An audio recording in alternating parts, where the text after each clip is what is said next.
How are you? Yeah, I'm good, thank you. I'm sorry I was a little late. I was on the Google Meet. I didn't Ah, see your email first. So okay, no worries. Were you doing are you doing two training sessions or you do more? today? Yeah, or in general? Oh, in general too, but today it's only one. Ah, because it's rest day or active recovery day Yeah. or whatever. How was your Christmas? Did you get to rest during Christmas or not really? You just keep training. I got to rest a little bit from training, but we were traveling to London to see David's family and just doing loads of other stuff, so it didn't really feel like rest. Ah, okay, okay. Yeah, that's But it was nice. yeah. Is it because you guys are living in Sweden and David is from UK, from London? Yeah. But he moved to Sweden a long time ago, right? Yeah. To be on a team for the games 2016. Yeah, exactly. Because I remember, I think we were working with him with the previous company that we had before, and that was around 2016, something like this. Yeah. Okay. Well, are you going often to London, or you guys stay in Sweden most of the time? We stay here most of the time. Yeah, It's a lot of our own routines with training and stuff makes it more difficult to travel a yeah, lot. yeah. I think the routine is super important for you guys, right? Like when you get the routine, just keep doing the same thing over and over. Yeah. Cool, cool. But yeah, so thanks for joining the call. I don't know if you saw the one that we did with Manon. We did another one with Aniol, but that was in Spanish, so probably you didn't see that one. No. But in general, it's just knowing a little bit more, about how you guys are preparing the season. I guess the season started a few months ago, but I would say that now is when things get a bit more serious because you kind of see the next steps that you're going to do. Are you going to Wadapalooza, right? Yeah. Yeah. Well, when is it? Next week or when is it? We traveling on Tuesday and then it's the week after that. Okay, so you're going to spend 2 weeks away from Swedish weather, Yes. and it is a little bit of shock. It's actually worse to get used to the cold weather than the cold weather because at the end, the cold weather is easier to handle in CrossFit, but maybe not the hot weather, especially the humidity. I'm guessing that Miami is pretty humid. Yeah, I mean I've been there 2 years before and it's actually been okay, but this time it's by the beach. So I Mm, guess the weather will be a little bit different. yeah. And you went Yeah. this? Didn't you go this summer to? It's not Wadapalooza, but was the Tear Cup, right? And it was at the same place. No, so that was in California. Ah, okay, okay. So it was Yeah, just but it was by the beach as well. yeah, okay. So it looks more or less the same. That's probably what I thought. It was the same. Okay. Are you doing individual teams? Both. Are you doing both? Who are Yeah. you teaming with? Lena Ritchie Yeah. and Emily Lundberg. Not She sure. was on the she was on the winning team last year Okay. and became, I think, she was just outside of qualifying to the games at the Okay. semifinal this year. Okay. Oh no, yeah. Yeah. Are you planning to win or podium, or what is your expectation for both individual and team? Uh, yeah. We want to do as good as I can, and if I can do that, it's definitely a podium on both individual and on the team. Yeah. How is or how are the competitors? Is it that I'm guessing that is most of the best athletes will come, but do you have do you know anybody already that could be the tough competitor for you, either in the team or individual as well? I don't know if Tia Tum is going, for example. Well, Laura is going, I Okay, think. So individual or team as yeah, well. I think only individual, but I'm not sure. I haven't looked that closely to it. Okay. But there's a lot of other really good females that are doing both individual and team. Lots of high level games athletes. So Yeah. it's gonna be really fun. Yeah. I mean, it looks kind of the start of the season for CrossFit. Wodapalooza is like the first competition or the first big one in at least of the year, and it seems kind of the starting of the rest of the season because then is coming all the online qualifiers, open or whatever. Cool. And are you excited? I think you joined the World Fitness Project, right? You signed up Yeah. for that. I'm guessing that you are excited for that, and it's kind of something pretty new. And everybody is kind of looking how it's going to be, and obviously with the competition with CrossFit, or the two big competitions, one against the other, against or together, whatever they wanna call it. It's kind of interesting to see how it's going to go. If most of the athletes will join one, and especially what are the people that are going to watch the events. If they are going to continue watching for the original CrossFit competitions, or are they going to go for the World Fitness Project? That's what I'm pretty curious. And we don't know too much about the World Fitness Project, right? Like in terms of streaming, for example, no idea. Events, we don't really know the physical event, right? No, like when and where are you thinking? Yeah. Yeah, no, no. I think the information is gonna come pretty soon. No. But yeah. Yeah. Let's see. Let's see how that goes. Is it changing anything for you, or you continue more or less doing the same in terms of training? More or less the same. I think they have said that they are gonna announce what movements are gonna be in the three competitions Okay. ahead of time. So the reason behind that, so you don't spend hours and hours on crossover double unders or LC to hand or anything or even swimming, and then it doesn't show up. So they won't like announce the events that early, but they will announce all the movements, which I like the thought behind it, and it's going to be fun to see how it play out when you know further ahead in time exactly what movements you are going to be tested in. Yeah. Do you think they will announce the workout with 1 or 2 weeks in advance, or a month, or whatever it is, for people to try them, test them as many times as they want, and then compete in live and see who is the best? Because that's another type of athlete, right? The one that can take an event without knowing what it is and perform well or bad, or the ones that they nail everything down in training and they know exactly when to break or whatever it is. So I'm guessing that changes a little bit the type of athlete. Yeah, definitely. And I don't know how they're going to do with specific events. I just know that the movements that were used in the competitions were going to be released. So yeah, we just have to wait and see when they are releasing the workouts.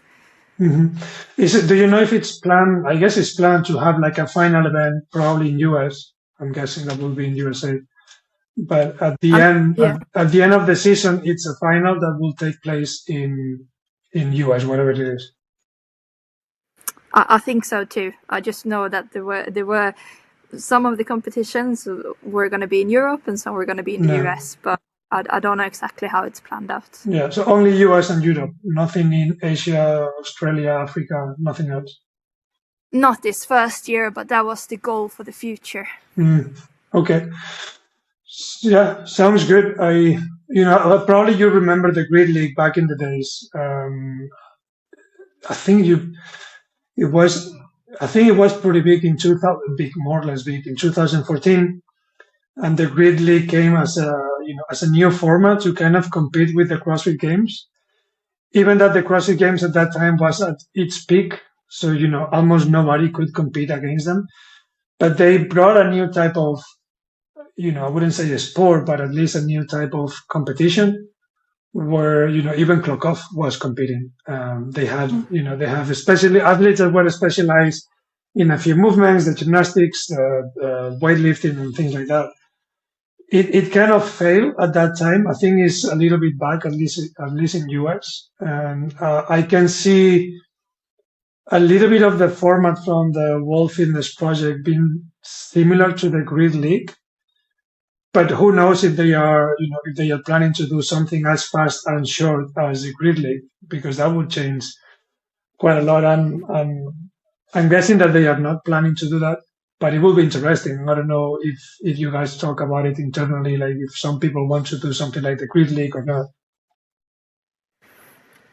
It's funny. I actually got a DM the other day about Yeah. being Yeah. being on the team for the Grid League, but I think living in Sweden, it's quite difficult. I think that would almost require a move to the US to be on a team for that. Probably. So they are planning just for US. It's not like they were trying to expand into Europe or something like that. No, or not the DM I got. That was a Yeah. team in the US looking for athletes. Okay. Well, yeah, I think you will probably have to move, and yeah, I'm not sure about the visa requirements over US, but normally you could maybe be a year or something like that, and then yeah, I don't know. Professional athletes maybe have something different, but in general, it's not too easy to get a visa there. Yeah, but it's interesting that they are trying to approach CrossFit because if you see the Grid League, I don't think I know anybody participating in the Grid League that are top CrossFit level athletes. No, I don't think so either. Yeah, maybe they saw that it's a little bit of a tough moment for CrossFit, and they can see a little bit of things moving, and they say, let's just try to keep pushing this Grid League and get a few athletes from all around the world. Yeah, it will be cool if they actually bring it to Europe. I think at the moment Europe it might have a highest level of, I wouldn't say a level of competition, but a big amount of people that are wanting to compete in different levels. I would say probably the medium level, like the regional competitions. I don't know in Sweden. I don't know how much do you know about the what's happening in the south of Europe, but south of Europe every weekend you have more or less two competitions that gather around 1,000 people competing. None of them are semi-final level. Like maybe one or two guys or girls could be semi-final levels. It's not the norm, but between 1 and 2,000 people are competing every weekend around here, and I get to know it because we get a lot of sponsorship requests, bring vendor requests or whatever, and we need to say no to most of them. So the willingness for people to compete in CrossFit is there, and I do think that probably for that level it's better to have shorter competitions similar to Hydrox, right? Like if you see how big is Hydrox, it's just like an hour and a half or 2 hours or whatever it is of competition, and then they gather 7,000 people in a weekend in one location. So I think it could be cool. Maybe you can propose them to bring the Grid League to Europe, starting from Sweden. Yeah, maybe I do. how is the CrossFit in Sweden? Because I lived in Denmark maybe 6-7 years ago, long time ago now, but I lived for 5 years there. And at that time, CrossFit in Scandinavia was super big, but it was really integrated in the country compared with the south of Europe, compared with Spain in this case, where CrossFit was just kind of a new thing. And now it seems kind of I don't know, I wouldn't say the opposite, but it seems that Scandinavian CrossFit went down, and then it just stayed as spinning, as another sport that people practice it, but they don't really want to compete that much. And then south of Spain, south of Europe, everybody wants to compete. Spain takes, I don't know, like 6 people, 7 people to the game semifinals, where 3-4 years ago we weren't taking anybody, and Scandinavia was always taking like 15 people. Yeah, I think in general, maybe this doesn't go for elite sport, but in general, I think Swedish people are very like we're very timid. So Yeah. we wouldn't like you wouldn't just go out there and put yourself in, because competing is hard. It's hard for anyone on any level, because you are testing yourself both physically and mentally. And I think Swedish people are a bit more maybe hesitant to put themselves in that situation. Yeah, I always thought the same as well. That's a big thing that I think Spanish people can, or South, including French and Italians probably are similar, but they want to do, they know a little bit of something and they just jump forward to, okay, let's just compete and let's just do whatever. And you guys, you like to do things way better. So oh no, I can't do 20 muscle ups, I'm broken or whatever. I'm not going to compete because I'm only doing 15, right? Exactly. I can imagine that. Maybe the ones in Malaga, will the competitions in Malaga will be good because you guys love to travel to Malaga. I think you visit more Malaga than Spanish people do. So yeah, will be good. Are you planning to go to, because the Wadlang is supposed to be the sanction event or whatever it is, but I guess they also do like something that is not related to CrossFit to compete to CrossFit. Do you know also? Do you know that? Do you know if they have like two different competitions? The ones that you are just competing for, be the fittest of the Wadland, and the ones that are qualifying for the CrossFit Games? I don't know. I know very little, Yeah, actually. Yeah. yeah. I'm not sure, but I'm guessing that for you guys is quite. I mean, I would say annoying, but I would say more frustrating that you don't really know how your season is. Like Yeah. that you don't get that even in pickleball. You know what's your season in pickleball, right? And you know exactly where to compete and you know what you have to do. And now you guys are talking about a big win when you know the movements that you have to do. And that's like a basic in pretty much any sport. Yeah. Well, let's see how that goes. I have a few questions that I had them as well for Manon. I'm gonna start with the one that she asked about you. So I asked her again. I'm gonna have some questions, and do you want to ask something to Emma? Um, and she told me that if you ever had the quads that you have, If I always had them. yeah, Yeah, more or less. more or less. So everything got stronger and bigger in proportion, but you always had big legs, and it's not something that you did something special. No. No. And I think my legs are probably even smaller now than they were before. Really?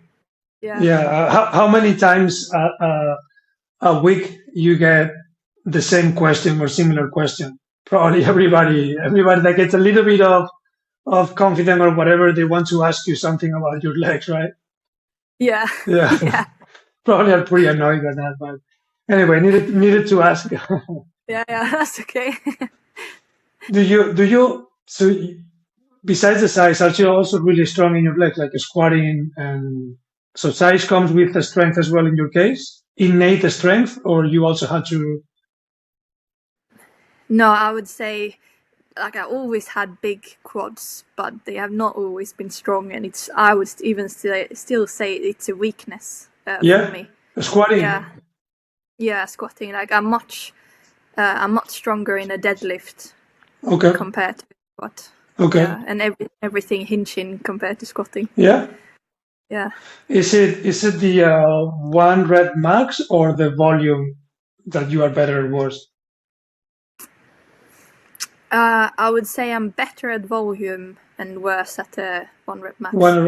Really? Is that in general, not only for squatting? Is it general for everything else? I think so. I think it's a bit more even in everything else. Yeah, interesting, because probably most of the people will definitely say you are probably one of the better squatters or the stronger just because of the size, but I think most of the time size doesn't really come with the strength. No. Yeah, because you were a swimmer when you were young, but like a professional swimmer, or you were just like swimming a lot in school, or you were competing as well. No, I was competing natural level. Oh, okay. And then you changed from that to CrossFit, or did you do something in the middle? I did compete in body fitness. Bodybuilding.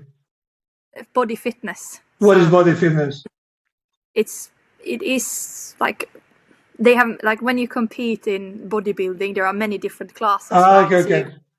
like bikini, and then it's, I don't know exactly if they changed the classes now, but it's body fitness is more, it's below bodybuilding, so it's like less muscle mass, Yeah. but it's still the same type of training, and you go out on stage and you pose. Yeah. Okay. I think now it's called the Open is the bigger bodybuilding, Arnold, Coleman, and all of those.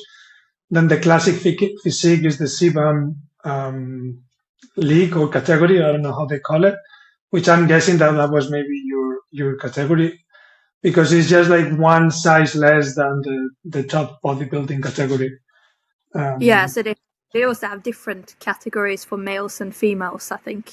okay, so the females and male doesn't have the same. Okay, could be, yeah. Okay, so you went into that and then you went into CrossFit, which is way more fun than bodybuilding, right? Yeah.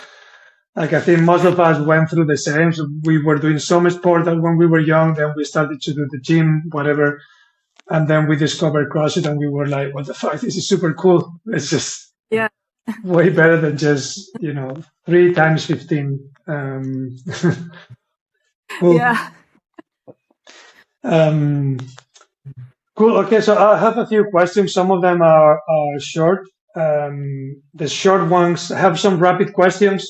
That will be like 5 questions. That will be for the end. Um, yeah, we just talked about the first one, which is how did you start it, which more or less, you told us. Um, One question is how is your training philosophy, how your training philosophy evolved during this year? I don't know if you changed from coaches training program, if you train by yourself, or I think do you work with Relentless? Could be the training program. So I worked with Relentless as an ambassador, but Hmm. their training program is more um, for the what's a good word, like for the Regular people, like, yeah, yeah, like me or yeah, whatever. regular Yeah, people. Yeah. So it's a really good program, and it adapts to you, but elite level is like in one yeah, step yeah, down, of say. course.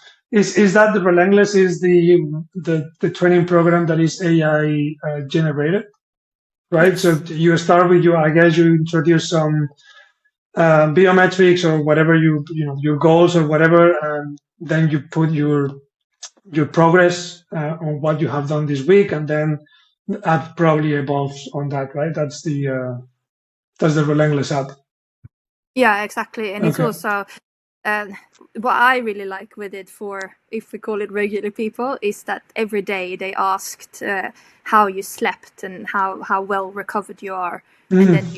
you fill that in, and then it changed the program depending on that, and also like how much time do you have for your training that day, because if you have family, a normal Hmm. job, it's like you can't have the same routine as a full-time athlete has for training. Sure. Yeah. Yeah. Is it connected with Whoop, for example? Because the perception that you have of having a good sleep sometimes is not the same as the real recovery that you have. You drink once, if you drink one beer before going to bed or a couple of hours before, you might think you are sleeping well, but Whoop normally tells you no, it's 50% recovery most of the time. No, it's not connected to that, but it's a good idea. That would Yeah, be a good feature. Yeah.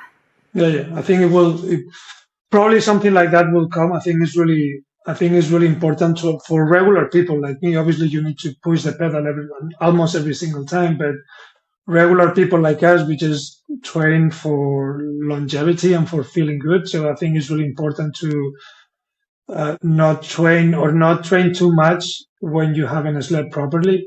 Um, it's way easier to get injured when you do something like this. So being able to connect with Whoop or something like this will be great. So do you do your own training program then? No. So I've been pretty much up until now. I've been working with Philip Biscard. Danish coach. Yeah. Right now, I'm exploring some other options or some other Okay. alternatives. Yeah. So are you testing other training programs or other coaches? I guess you have a specific coach per year, right? You don't get, the online elite program that you can see or something like that. No, sometimes I try that out as well, just to Yeah. see. Yeah. But I'm just exploring at the moment. Are you looking something specific? Like, are you looking to improve whatever squat strength or volume or work under certain conditions? There are some like specific things that I would like to get better at, but in general, it is mainly just everything. Yeah. I think, yeah. Are you train by yourself or you train with some people? No, I train by myself. Yeah, it's funny how that has changed because the beginning of the CrossFit Games, you could see most of the top athletes needed to have a few people to train together.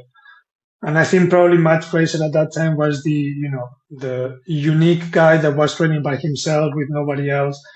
And now I think pretty much everybody that I talk with, they train by themselves.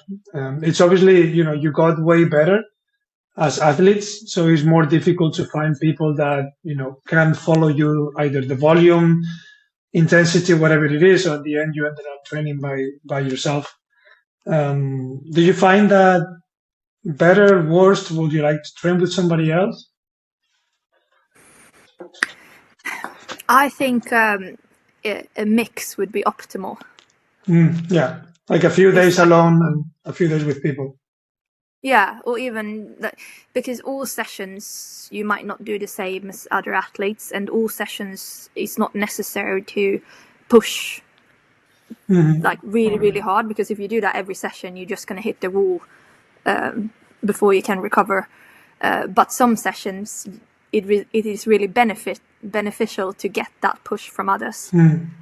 So even just the sessions where you both athletes could benefit from doing it with each other, them they do together, and then the other ones like you can do by yourself. You can even do it like around other people, that would be nice too, but you do your own thing to feel like sometimes I think just get a little bit of distance and also just to be able to focus on yourself. So you don't even train around people, right? Like you normally train alone in the gym, maybe with David, I guess. Well, I used to do all my training with David, and that it's from that and then now I do all my training by myself. And thinking back, there were some sessions that were really beneficial to do together because we could really push each other, and then sometimes it was also too much. But then again, we spent like 24/7 together, training Yeah. together, living together. So, but yeah, I do believe a bit of a mix is the optimal. But you also, I think you need to find people that you can work with that can help you to get better, and that you are willing to help to get better as well. Yeah, for sure. Are you planning to do any kind of training camp somewhere? Instead of as you train by yourself most of the days or pretty much every day, do you find beneficial to do like a training camp, let's say once every 3 months or whatever, and then you go to another place or people come to your place and then you guys do like a full week of training together? And I think that there probably are some benefits, not only the training, but as well the putting people with the same mindset together. Maybe you can find something, this person is doing this before or after training. Maybe I can do something similar. I'm not sure if you guys are looking into this kind of training camps. Yeah, definitely. Yeah, it used to be pretty big. If you look at the CrossFit videos from 2016, 14, you could see everybody was a different type of environment, but everybody was traveling somewhere, then training for a few days all together, and then later on some other people were coming as well. But that has changed a little bit. It's I guess it's how the sport is changing. Yeah, and it's maybe also, I mean, I think it's also the athletes have become more and more professional as well. Yeah, true, true. That's definitely the reason. Do you know anybody that is starting now, that sees you and starting now to be a CrossFit athlete? Like a starting, I mean a starting, like they just got their first muscle up, and they are thinking, I want to be, I want to be like him. I want to be a professional CrossFit athlete. What did you say? If I know anyone? Yeah. No, I don't know anyone. No. Would you recommend somebody, typical young guy or girl that wants to be a CrossFit athlete? Would you recommend them to follow the path that you are following, or would you recommend to do something different?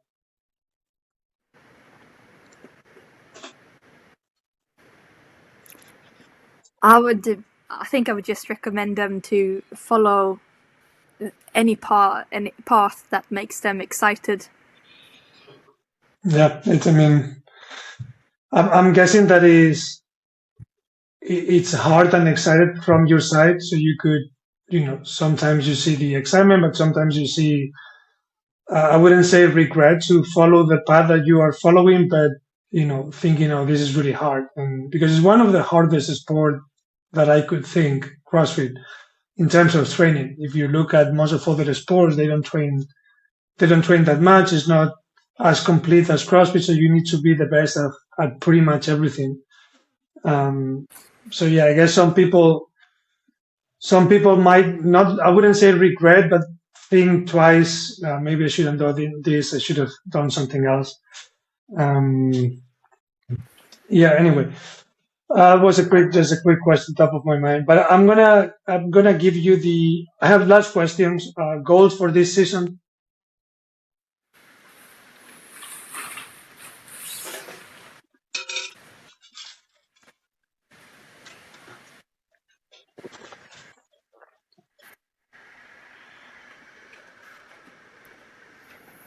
I want to make sure that I get, or I want to make sure that I get as good as I can possibly be as an athlete. Okay, cool. One goal. That's the main goal. Yes. Cool. Okay, now a few just really fast questions. So, favorite band? Sorry, say that again. Favorite band? Band? Yeah, band. 50 Cent. 50 Cent. Is he still playing? No, I don't think so, but it's No. the old music that is the best. Yeah. Yeah, I just watched a podcast that he did with Andrew Schutz. Pretty funny. I don't know if you follow the whole beef that he has with, I think it's JC. I don't really know too much, but I think he has a big beef with some of the big rappers. I would say it's JC, the one that he's having a big beef with him. I have no Yeah, idea. no, yeah. Okay. Most challenging workout that you have ever done? Ooh.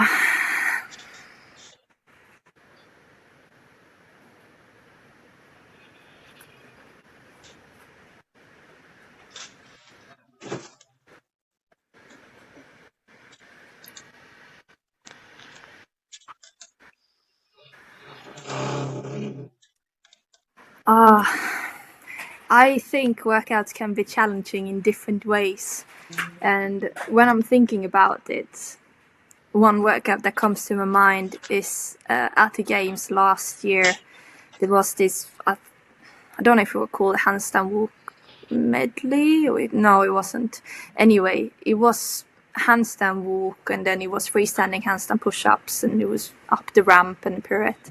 And I was stuck on those freestanding handstand push-up for forever. And Okay. so it wasn't physically that hard, but it was mentally tough. Yeah, I always thought about that movement precisely because I think it's a movement that you guys don't practice too much. and suddenly comes into the game. I think it's been in the games a couple of times maybe, and one in semifinals, I think, in Berlin.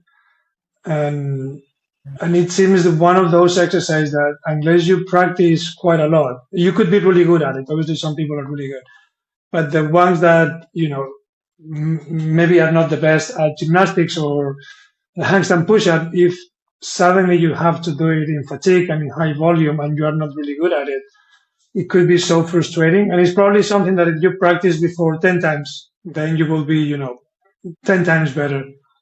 Yeah, cool. Favorite Go Primal product?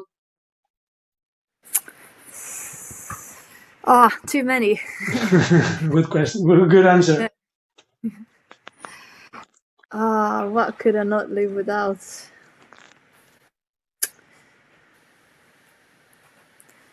Because the time of the year, I would say the D3, vitamin D3. Yeah, definitely it's pretty big in Sweden and in Scandinavia. Yeah. If you could compete anywhere in the world, where would it be? It can be a city, it can be a venue, it can be, whatever. I would love to compete in Sweden. In Big Sweden? competition. Yeah. Have you ever competed in Sweden? Like small competitions, but I would love to if it's a big competition. Yeah. Yeah, I guess that would be cool because you get all your people coming because I'm guessing that not many people will go to the games or to US or whatever it is to see you compete. Do you have somebody that come to semifinals when you compete in semifinals in Europe? Yeah, I have family and friends. Yeah. Yeah. Yeah, I think. Do you like them to come, or they could be a little bit annoying? Parents are normally annoying when we grow up. I usually I don't see them over the No, whole weekend. No, no, and you then I don't see see them them. after the competition instead. But I like them being there. But during the competition, I very much just like to be by myself and with David. And then after the competition, when the work is done, then I can see them. Oh, okay, yeah. I feel bad for them. They do all the travel and everything, and they don't get to be with you during the weekend. Well, they get to watch me compete. Yeah, yeah, sure. That. But I'm guessing that they also get a little bit nervous seeing you competing, and they maybe want to say something, and they know that you might get annoyed by them if they say whatever. But cool. Do you have anything that you always do before competing? It could be the same day, it could be the week before, it could be a minute before going out competition.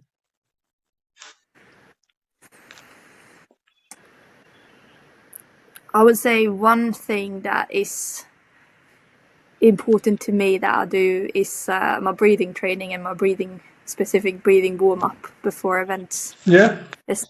At competition. Yeah. So you practice the breathing before competing or also when training? I do it during training as well. Yeah. Cool. Is it something that you learn by yourself, or have you done any specific seminars about breathing? So I'm doing breathing training with a device. So it's like this mouthpiece that you put in, and then it's like a big balloon that goes up and down when you breathe into it. And yeah, I have had help and got specific programs for the breathing training. Is it to strengthen the diaphragm or to calm you down in some way? For me, it's just because I have asthma and I've had that since I was 3 years old. So breathing at very high intensity has always been a problem for me.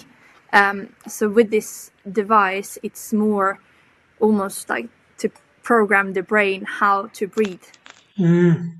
Because the problem with the asthma is more it gets very like you breathe very intensely, and then because it feels very tough to breathe out, you then start panicking, and that's when it starts getting a problem. So doing the breathing training and during the breathing warm up with the balloon is helping me to keep the breathing calm and breathe correctly, even at high intensity. Okay. Yeah, that's pretty interesting. Like, I think a lot of people probably have the excuse, oh, I have asthma, I can't really train, or I can really do high intensity or whatever. I remember training with somebody that was telling me, hey, we were doing a team workout, and that person told me I have asthma, please don't go too hard or whatever. So I'll give you this clip to her so she know that there are techniques. Obviously, there are techniques to improve it.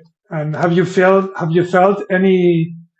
Do you get also asthma attacks with during spring, for example, or during allergy seasons?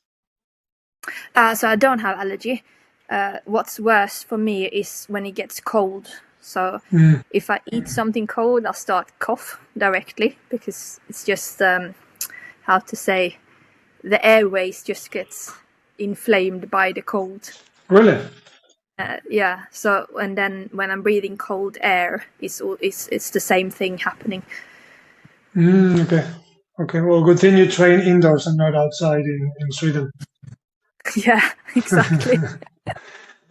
Cool. But yeah, Emma, that's I don't have anything else. It was just a quick, or more or less quick, but a quick call to know a little bit more about how you are preparing. I think this season is going to be pretty cool, and excited to see how everybody tackles the competition in different ways, and let's see how many athletes go to one direction or another direction. I think having options is definitely good for everybody.